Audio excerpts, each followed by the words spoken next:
हमार सुन। अच्छा तो आज तो 5वां रात होगा, हमार पहला दिन है। हाँ। हमारो सुन ले। अरे भैया रे हाँ आए ये बताओ तो कहाँ चला गई सा सधुआई हम गई दिन भर भाई चढ़ाए थे यहाँ जो घाट वाले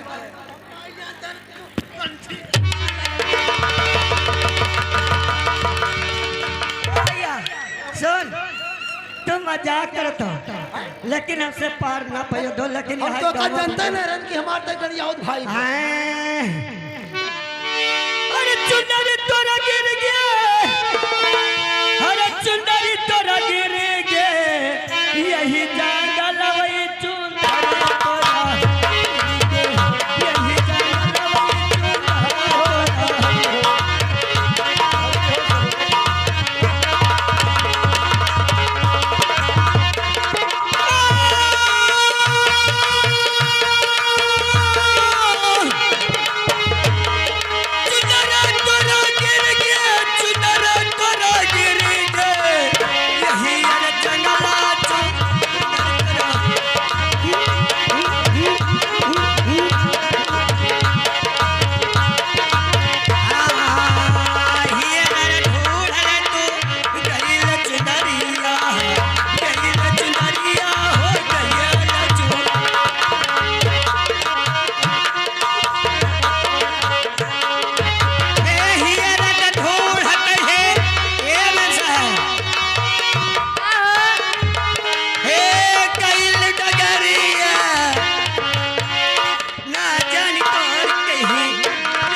वो दिन भर जाए जहाँ रहियो।